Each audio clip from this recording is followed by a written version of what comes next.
जंगल के बीच में एक तालाब था जहाँ बहुत सी मछलियाँ रहती थी। बहुत गर्मी पड़ने के कारण तालाब सूखने लगा था। अब हमारा तालाब सूखने लगा है, क्या करें जिससे हमारी जान बच सके। अब हमें कम पानी में ही जिंदा रहना होगा और जंगल के बाकी जानवरों को यहाँ से पानी पीने से मना करना होगा। अगर सारा पानी खत्म हो गया तो हम मर जाएंगे। सभी मछलियाँ आपस में बात करती और सोचने लगती कि क्या किया जाए। अब जो भी जानवर आता मछलियाँ उसे भगा देती। चले जाओ यहाँ से पानी मत पियो। सारा पानी तुम ही पी जाओगे तो हम जिंदा कैसे रहेंगे। चले जाओ यहाँ से, हमारा तालाब सूख रहा है, तुम कहीं और जाकर पानी पियो। ये तालाब जंगल का है, इस पर सबका अधिकार है। मैं कहीं और क्यों जाऊँ, मैं यहीं से पानी पीऊंगा। पानी पीते हुए हाथी ने कहा। एक दिन जब जंगल का राजा शेर वहाँ पानी पीने आया तब मछलियों ने सारी बात शेर को बताई। अब आप ही बताइए, अगर ऐसा ही चलता रहा तो हम कहाँ जाएंगे, हम कैसे जी पाएंगे। हमारे मना करने के बाद भी सभी जानवर यहीं आकर पानी पीते हैं। शेर ने सभी जानवरों से बात की और उन्हें समझाया। हम सबको मछलियों की मदद करनी चाहिए। कुछ ही दिनों में बारिश आ जाएगी और तालाब पानी से भर जाएगा। जब तक गर्मी है और पानी तालाब में कम है, मेरी आप सबसे विनती है, जाकर दूसरे तालाब में पानी पीना होगा। हम सभी जानवरों को एक दूसरे के साथ मिलजुल कर रहना है। अब सभी जानवरों को शेर की बात समझ आ गई और जानवर दूसरे तालाब में जाके पानी पीने लगे। कुछ ही दिनों में बरसात हुई और तालाब फिर से पानी से भर गया। मछलियों ने सभी जानवरों का शुक्रिया अदा किया। आप सबका बहुत बहुत धन्यवाद। आप सबको हमारी वजह से दूर तालाब जाकर पानी पीना पड़ता था, लेकिन अब आप सब यहीं आकर पानी पी सकते हैं। शेर राजा आपका बहुत बहुत शुक्रिया। अप्पू हाथी। एक दिन अप्पू हाथी जंगल में भोजन की तलाश में इधर उधर भटक रहा था कि अचानक वो एक बड़े से गड्ढे में गिर गया। अरे इतना बड़ा गड्ढा, अब मैं बाहर कैसे निकलूंगा। ये क्या हो गया, मेरी नजर इस गड्ढे में क्यों नहीं पड़ी। अरे कोई मुझे बचाओ, कोई है, मेरी मदद करो।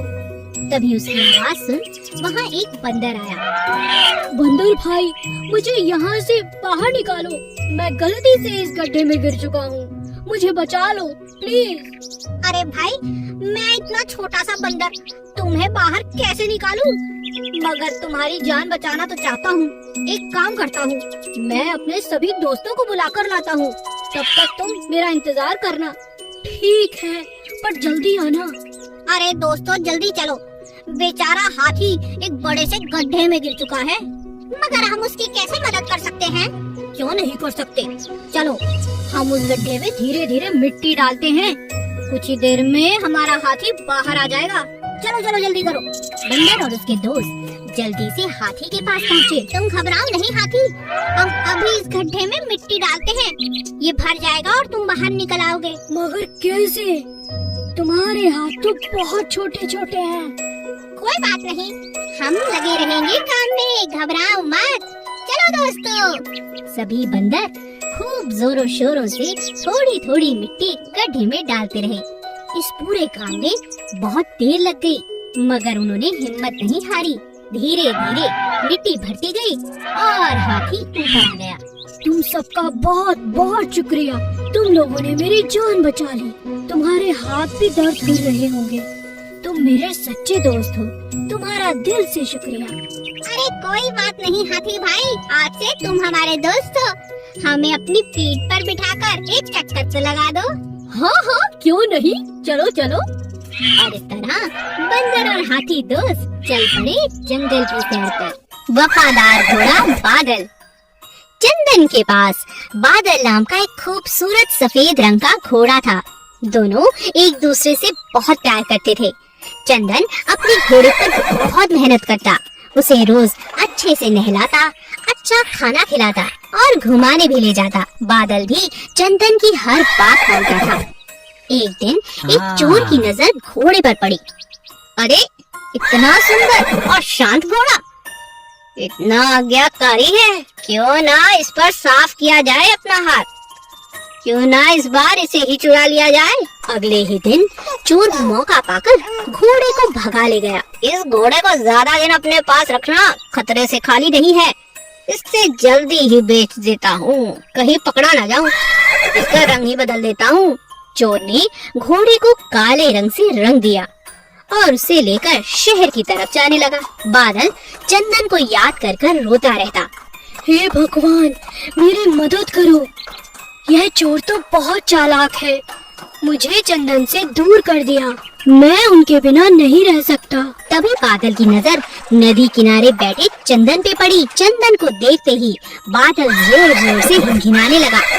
चंदन को कुछ समझ नहीं आया। अरे, ये घोड़ा मुझे देखकर इतना शोर क्यों कर रहा है?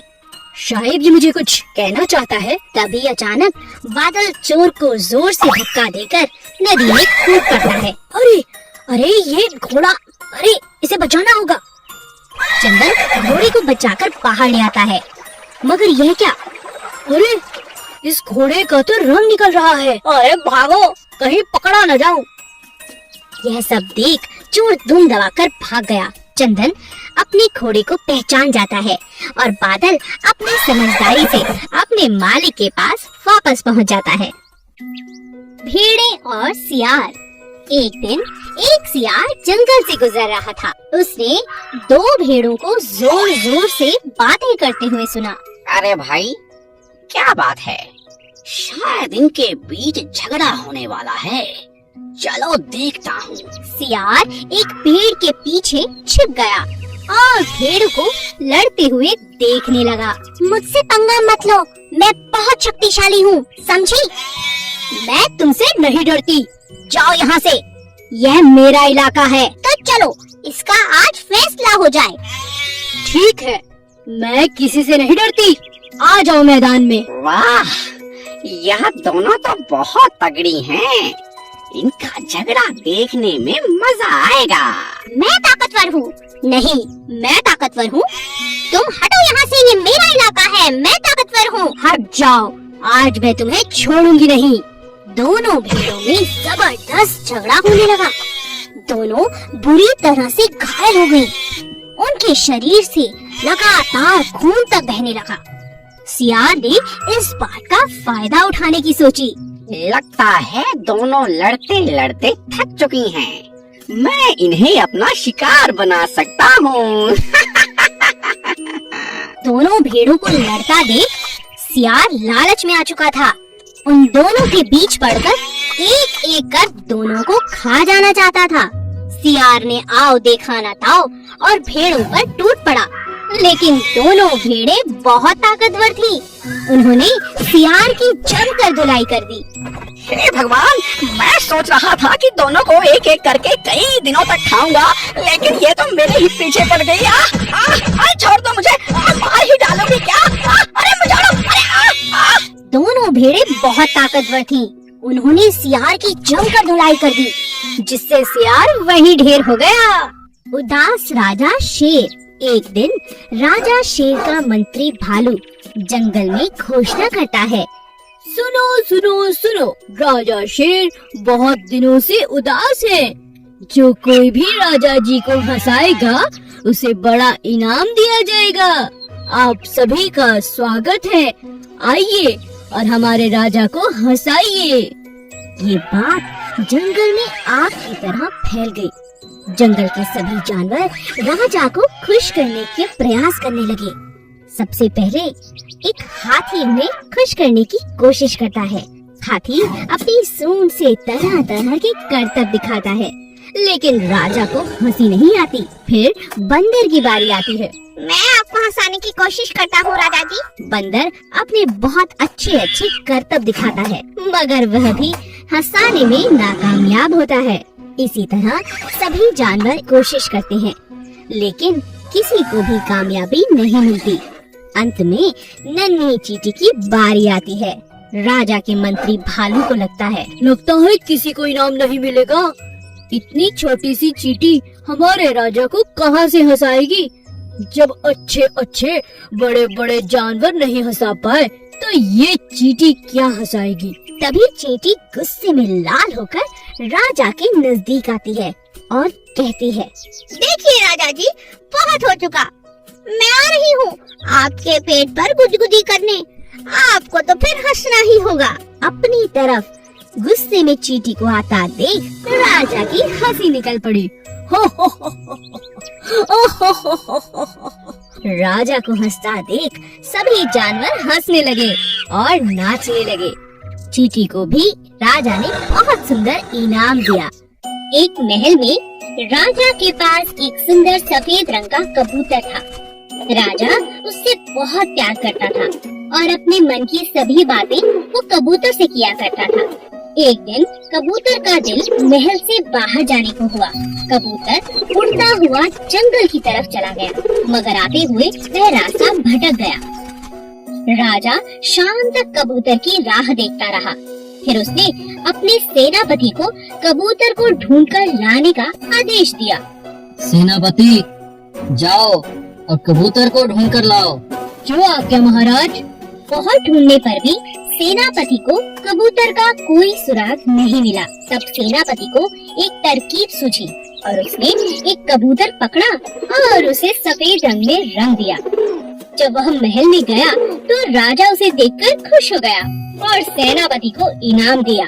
कुछ दिनों बाद उस कबूतर ने अंडे दिए। एक दिन जब उस कबूतर का अंडा फूटा तब उसमें से सफेद नहीं बल्कि दूसरे रंग का कोई और चूजा निकला। यह देखकर राजा को बहुत परेशानी और शक भी हुआ। उसने कबूतर से कहा, मैं बहुत खुश हूँ कि तुम्हारे चूजे बाहर आ रहे हैं, लेकिन एक बात बताओ, तुम्हारा और तुम्हारे चूजों का रंग अलग क्यों है? यह सुनकर कबूतर राजा से क्षमा मांगने लगा और बोला, मुझे माफ कर दीजिए राजा जी, कई दिनों से आपको यह सच बताने की मैं बहुत कोशिश कर रहा था, लेकिन आपके गुस्से के कारण मैं आपको बता नहीं पा रहा था। कौन सा सच?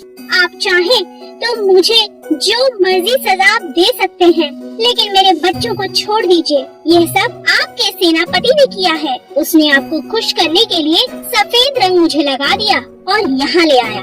राजा कबूतर की ईमानदारी से बहुत खुश हुआ और राजा ने उस कबूतर को उसके बच्चों के साथ अपने पास रख लिया। लेकिन राजा अपने पुराने कबूतर को भूला नहीं, उसे वह अक्सर याद करता। Please subscribe.